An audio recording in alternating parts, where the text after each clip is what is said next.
You're listening to Spark TV, where we bring you daily interviews with real women in business at all stages. I'm your host, Danielle Lewis, and I am so grateful to have you here. Amazing, Nikki. Welcome to Spark TV. Thanks for having me, Danielle. It's good. It's great to be here. I'm very excited to have you and to share your story. So let's start out by telling everyone who you are and what you do. Okay, so I'm Nikki, and I founded a smartwear brand, which is so the name is Fleur, and it's me, and I basically focus on radiation resistance clothing. So really, any kind of wireless connection that comes from your mobile phone, your laptop, your iPad, it's all emitting a level of harmful radiation, and all the clothing, all the products that I produce actually helps create a layer of resistance so that your body is not fully absorbing it. Because as it does, there's just so much science to show how it causes oxidative stress, it disturbs your sleep. There's even now science showing how it affects sperm damage and all sorts of health issues. So all of my products basically have that high level of resistance against that. So you can go about using all your cool smart tech and not be concerned that your body is absorbing that radiation as you go about your day. Oh my God, maybe this is why I can't sleep and I'm stressed all the time. Anya, do you have your mobile phone by your bedside? Yeah. You're not supposed to. Oh my God. honestly, we got to talk more, Danielle, because no, it's true. Like it actually, because it's always on, because it's so smart, it's always sending and receiving messages. So you're always getting notifications, and these waves are in the air. It's surrounding us, but we don't see it, we don't smell it, we don't hear it unless you've got these huge fancy tools. And then it's really loud, but otherwise it's actually going through us. Wow. And so unless you shut that off, your body is just constantly receiving all of that. So oh my God. yeah, Can you it's put actually there's can so you much put it in science. airplane mode? Does that help? It does help. I'm glad you asked, because it Oh. actually does help. So that's a great point. And so for me, I also like to use certain apps. Like, for example, I use my phone as my alarm. So I do keep it on my nightstand, but I have this Zen mobile phone pouch. So I stick my mobile phone in there, I zip it off, so I get no notifications, no calls, none of that, but my alarm will still work. So Oh at my least it's God, this is there. genius. Thank you. So so that's what I basically am trying to find ways to still use our smart devices in a way that fits our lifestyle, but we're not absorbing all of that bad radiation. Because there's just so much science. It's now to the point where it's undeniable. So that's the problem that I'm like just all in on. I'm But yeah. literally like sitting here and my desk is just, I Yeah. have like a laptop there. I'm looking at Yeah. a laptop. I've got a phone there, like, oh, and cords everywhere. I'm going, oh my Yeah. God. Yeah, it's hard not to. Yeah. Laptop, mobile phone, honestly, Yeah. TV, your Yep. smart TVs everywhere. That's what I'm saying. It's like it's the age that we live in. So it's Yeah. about Wow. navigating through this day of technology in a way that makes it safe for us to keep using. That's what it comes Mm. down to. So that our health is, we're not getting, I guess, we're not getting hurt by it. It's, because it is emitting all this harmful radiation. So we can Yeah. still use it, but we're navigating through it in a more smarter way. Yeah. Oh my God. I was also just thinking, like, I'm thinking about every Spark member and every Yeah. Spark community person, every businesswoman who just literally lives on their phones and laptops. I'm going to have to Yeah. get you to like write a blog article for Spark to Yeah, for like teach sure. us the I science would and love what we're to. doing. Yeah, Oh my God. absolutely. And it's crazy because like I don't know if you've got friends or you've seen women who hold their mobile phones and they store it in their bras. Yeah. What the And heck? Oh my yeah, God. but there's actually an increase in women with tumors and cysts developing right where they store their mobile Wow. phone. Oh And my you don't God. hear about it, but it actually happens. And the other day there was this article that got released on YouTube about the rising rates in cancer in women, particularly breast cancer and Mm. testicular cancer in men. And I actually commented a few times showing, and I added links to the source where it showed the science to say, okay, the link between mobile phones and this type of cancer is very strong. And they kept Mm. taking my comment down. I Oh kept my going back. God. Yeah, Really? That's yeah. I so kept mad. going back and I was like, maybe today they missed it. No, they just kept deleting it. Oh So my I'm just like, God. yeah. That's full on. Do you know, I once It read an is. article about how Steve Jobs, like Mm. the inventor of the iPhone, Yeah, yeah. wouldn't let his kids use the devices? Honestly, I hundred exactly. And I came across, so I follow really religiously this toxicologist, Dr. Deborah Davis, and because she was basically an integral part in banning smoking in airplanes. So she's up there and Mm. she knows her stuff, she knows the science. And yeah, she said she interviewed so much of Silicon Valley and said how many parents in the room give iPads to their children. Nobody put their hand up. It just Yeah. goes to show, like, it just Yep. goes to show it's known, but there's a bit of a silencer on it. You know what I mean? It's like smoking. Mm. It's actually similar to smoking. It's like everyone's doing it, so it seems to be okay. 2 years later, all the damage is getting done, and it all comes out, and then it's like, okay, smoking is bad, by the way. Yeah. So it's yeah, so it's a little bit scary, but with my brand, with Mm. eFlow, what I try to do is deliver the message, but not in like a fear mongering way. It, Yeah. I don't want to like say, oh, Mm. be careful, stop using that. You're going to get cancer. At the end of the, we all are all different. We've all made up of different, genes and whatnot. So I think it's just important to just present the information and then just make sure that people are aware. So you're using this, it's great, but just know that these are some of the side effects that could occur, but these are some of the products you can use to mitigate these risks. I actually really love that approach. And I think that people will resonate with that a little bit more, and it is that kind of me going, oh, hang on, what? Like, having Yeah, that a little aha bit. moment. You weren't like, Yeah, you shouldn't sleep with it by your family. You weren't like preaching about it, but it's like, well, if you want to know, here's the yeah, options. Yeah. exactly. Yeah. Exactly. And I find it sometimes because I used to work, I did fashion I did fashion for 16 years in the industry, working for Yep. different brands. And then I became a mum and then I did a little bit of daycare work, just the hours it just worked out so much better. And I always Mm. wanted to do daycare a little bit. So it was like a way to kind of just try something different. And anyway, so like I'm always like conscious of what kids are doing. And Mm. really like when I became mum and just seeing my daughter want to use the iPad so much, and then use Yeah. my phone and do it so well when she was 2, it didn't even occur to me. It really didn't. It was actually a conversation with my mother-in-law when Mm. she was just like, oh, Sophia, because she would look after my daughter when I would work at the daycare. And then she would say, oh, she slept today, but don't worry, I turned the Wi-Fi machine off in her bedroom. And I'm like, I don't care. Why? Why would you do that? She goes, it's Yeah. radiation, Nikki. And I'm just like, oh yeah, it is. And Oh, that was like wow. my aha moment because I'm just Mm. like so used to it. But Yes. she's from a different time. She's like in her 60s, 70s. So Mm. she could see that transition. Whereas you know what I mean? We're just Yeah, so we grew up with it. Yeah. exactly. That's right. So I was like, interesting. So that's when I like went down the rabbit hole and I was like, oh my God. That's when I was just like inspired to do. That's when eFlow Smartwear basically was born. Wow. That's Yeah. so cool. And how did you go from idea, like, oh my God, this is a problem.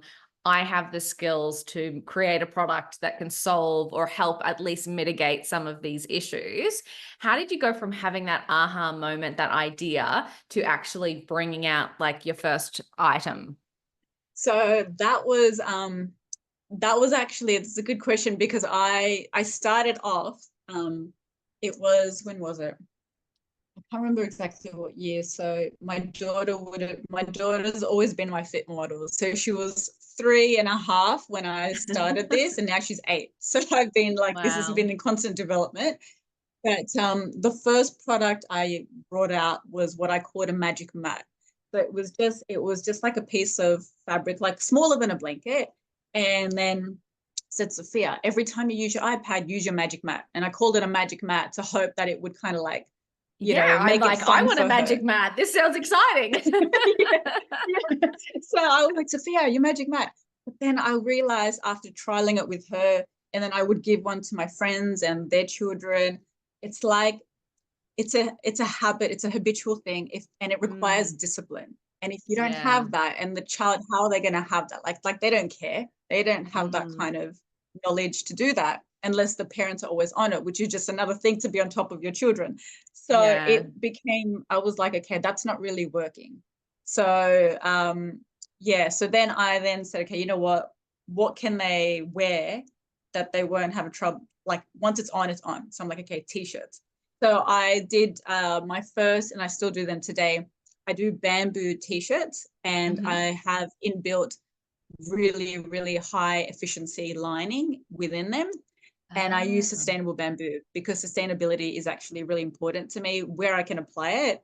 Mm-hmm. So I produced a whole range of different colored bamboo t-shirts lined with it. So that way when the kids are on it, they don't have to think about magic mats. They've got a magic t-shirt now. So it's like, make sure you're wearing a Love magic that. t-shirt if you want to go on the iPads. So yeah, and then it's basically just, so by trade, I'm a pattern maker designer. So Mm-hmm. I would just create all my samples. And it's my mother-in-law. She's also a seamstress. So that Oh, how worked out well good. because she used to work for Hermes, and she's French, Greek. So she used to work for Hermes in Paris. Oh my So God, that's incredible. yeah, that was honestly, that was such a blessing in disguise. Yeah, And wow. so she basically does so much of my production now. So I'm very lucky, very, very lucky to have her. And Mm. yeah, so we've gone from the first product, the magic mats, were a fail, but that kind of, I went to blankets. So now I do baby blankets or maternity blankets for working moms when they're Ah, pregnant. cool. Yep. So I do that. However, it's definitely evolved from just starting off with the bamboo t-shirts, and now I entered menswear, which I never thought I would do with Eve Fleur. I Mm. was thinking that would be like a different kind of label, but that was, yeah, it just kind of kept evolving. So, yeah, Wow. Oh my God. That is incredible. And I love how you said, first product was a bit of a fail, yeah, but it's kind of like that's par for the course. I just think about how many things that I've created that didn't yeah, work out. yeah, I was like, this is such a exactly. genius idea. And then you get it Thank out there you. and people use it and they're like, no. I'm like, oh God. So it is interesting. I just love those stories because it's always like, that is just par for the course. You Yeah. try something, doesn't work out, and then you go, oh, okay. And sometimes it's only when we see the practical application of our ideas that we go, oh, hang on, it needs to be over here. So Yeah, I love that. yeah, exactly. And you don't really know that until it's actually out there, and then you're seeing how Yeah. people are using it, not using it, and yeah, like how you don't have all the answers, do you, up front, unfortunately. No, exactly. And I love your consideration as well, going, you'd always have, it's a habitual thing. You'd have to remind your kids to do it. Yeah, Like that's one more thing that you don't want to do as a mom is to remind them exactly, to do one more thing. I love that exactly. consideration of like people's behavior. Yeah, it really is. And that's another thing. Like I think to start incorporating smartware into your closet, it's another, because it's to do with our behaviors, isn't Yeah. it? It's about our relationships with our mobile phones, with our laptops.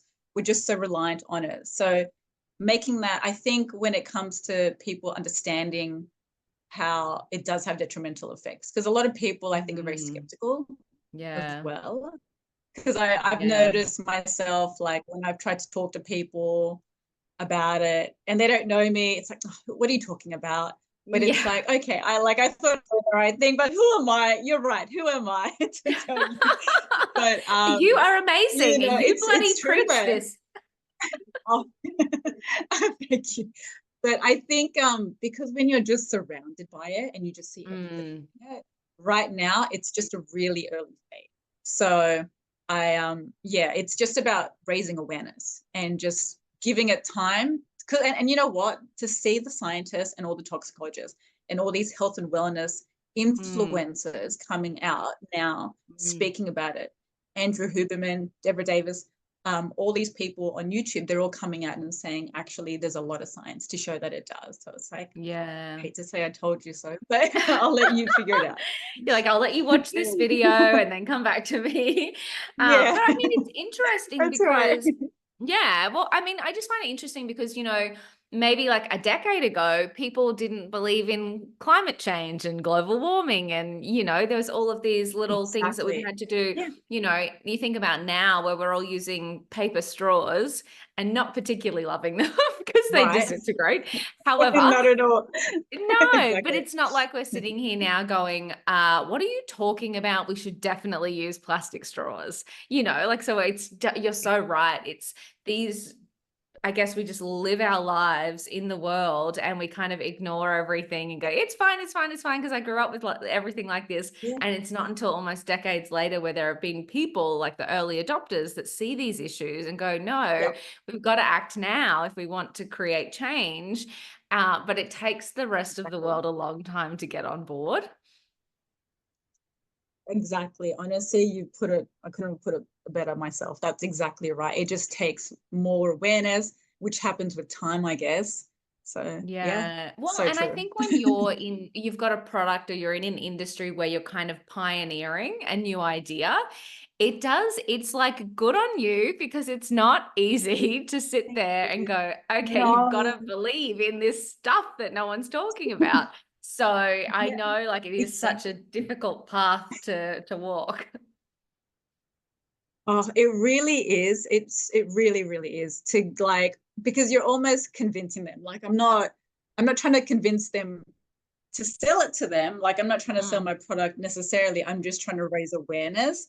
And sometimes I think I just don't want to come off like I'm just trying to get in your ear and do fear mongering. And it's hard. mm, It really is hard to find that balance to yes. relay it to somebody who has absolutely no idea, didn't even consider it before. And yeah, until they hear more about it, then that's maybe when their opinion would change. But until then, it's just gonna, yeah, those conversations are not easy to navigate sometimes, for sure. No, not at all. So how are you marketing the product? Like what is your current like strategy to get the word out there and sell items? That is such a hard word for me because of my background. So yeah, I knew this question would come up. The truth is, so my background, no, really, it's marketing, advertising, is just my weakness. I can honestly say I know nothing. I really don't have enough knowledge and confidence behind that because I've always been in the design, the innovation, and production. Like if you said, Nikki, can Mm, you make this T-shirt in India or Sri Lanka and just have it here next week? I can do that for you. I can do like wow. 1,000 of that. But when it comes to okay, now it's here. How do you sell that? So the marketing part of it is definitely where I struggle a lot. And so I I'm trying to like I've taken courses as well to help build my own skills.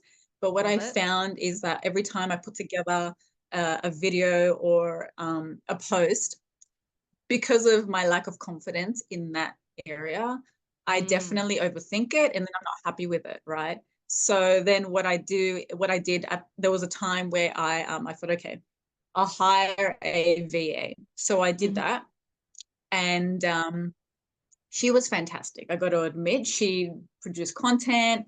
She did everything she was supposed to. She met her milestones. Um, but being overseas, the language barrier would definitely come through when it came to engagement. So mhm. because firstly of the time difference, so we couldn't obviously engage with the community at the same time. So it was hard, like even though I trained her, because my product is so, there's such a strong technical aspect to it because it's so science based rather than just like another t-shirt or another beanie. When there are questions about shielding and the efficacy and how much does it shield. I guess because she wasn't quite aware and she just didn't understand it herself, there was that language barrier that kind of Mhm. came through. So then I didn't, so we had to end that collaboration there. But otherwise, I feel like it wasn't the fact that I hired a VA, it was more the fact that I just I didn't find the right person for the job to help me Yeah. with the marketing. So because Yeah. I feel I am very overwhelmed because I'm doing the design, I'm doing the production, I'm doing the sales. I do so much of it in house. And Mm. so now with marketing, I'm like, okay, now I've really got to start out, like find someone who I can collaborate with and then go down that path. So I'm constantly trying to seek mentors, and even with your program is amazing because you get to have all this insight and learn from women actually doing it day in, day out. So it's great to hear that, because I don't have any other way of hearing that really when you think about it. So, because even when I was in fashion, my last job in the industry as doing production management, marketing and advertising were way on the other side of. So I had no idea, they'd come for me for marketing samples and I was like, yeah, here's the collection, go take it, go for gold. Yeah, and that was it. So it's like, okay, I need to know. I should have been there when all that was happening so I could learn. Anyway, you live and learn. So I'm still in the process of navigating the best ways to market my product more in a way, like I said, that's not fear mongering. So I'll be honest, it's such a struggle for me right now. So still trying to navigate my work. Well, if you want my 2 cents worth, I'll give it to you. Even if you don't want my 2 cents worth. Please, I'm here. Yeah. No, I do. Well, I think I really do. I think it's really interesting because you are so passionate, so articulate, so educated on this issue. I think that you should really play to those strengths where you show up best. So literally this podcast has been incredible. So get on every podcast you can and share the story. Like written would be amazing for you because you can explain the science. So blog posts on your own channels and other people's channels. So they're spreading the word for you. And then in terms of the social side, get somebody else to do it because you don't want to like show up and be the person doing the reel. And then you come in when people have the technical questions, then you jump in. So I reckon it's like split it up like that. So you are kind of that technical resource and expert, and then somebody else does kind of the pretty stuff on the front end so that you don't have to worry about that, but you just come in with the technical expertise. That's a great idea, honestly. Thank you. No, really, I need to write notes. I wasn't prepared to. I need to start writing notes. Yeah. That's a great idea, I just think honestly. it's interesting because oftentimes, because we're all glued to TikTok and Instagram, right? All we do is we see people who are on there making their reels, doing their thing. And we're like, if I want to be successful, that's what I have to do. And it's like, that's not true because there are so many other marketing channels that you can leverage that play to your strengths. So yeah, I think go down the like blog podcast route and then get someone else to do like the social stuff. And then you're like that customer service technical expert on the back end. That's a fantastic idea. Thanks, Danielle. Honestly, I'm gonna write that down because oh my God. I need to. And this is what I mean. Like, yeah, I'm a sponge. Like, I'm really here to learn because I know there's so much that needs to be learned. So I'm just like, okay, any advice, I'm ready to take it and apply it. I am. I mean, it's just like you've done so well. And I know what you mean. Like oftentimes we start businesses around like our skill set. And then it's like, as a business owner, oh my God, now we have to be an accountant and a lawyer and a marketing person and a this and a customer service and all these things. It's like, we can't expect ourselves to be like a full-time expert on every one of those job roles. So I love that you're saying that you're a sponge, that you're taking courses, that you're getting mentors, that you're, outsourcing, because that's exactly what it's all about. Like you have built an amazing business, an amazing product. Now let's, get help spreading the word. Yeah, thanks. Yeah, exactly. There's no point in having a good product if nobody knows about it, right? Oh my God, exactly. I'm learning very well. No, it is so good. I love it. So now I always love to wrap up these podcasts with one last piece of advice. So reflecting on your time in business, what would be a piece of advice that you would give to another woman on her business journey? I would say careful not to get too overwhelmed, because I definitely found myself getting overwhelmed. And I think it's important just to take a step back sometimes and just prioritize. I think it's so important to not feel like you have to try to do every single thing all at once and be that multitasker. I actually found that being a bit counterproductive in a way, because it's like, I've got to do a bit of this, bit of that. Like, no, just focus prioritize and just finish one thing and then just move on. And then you'll see that you'll actually get to your goal faster. I think that was my experience anyway. I love it, and I could not agree more. Thank you. Oh, so good. Nikki, thank you so much for coming on the podcast and sharing your story with the community. So many good nuggets of wisdom. I know so many people listening in would have gotten so much value. So thank you so much. Thank you. Thank you for having me. And honestly, and for, like I said, creating the space to do this. So I really appreciate you and appreciate everything you've done, Danielle. So thank you. That wraps another episode of Spark TV. Shout out to Spark TV sponsor IP Australia for their amazing support of the Spark podcast and women in business. And if no one tells you today, you've got this.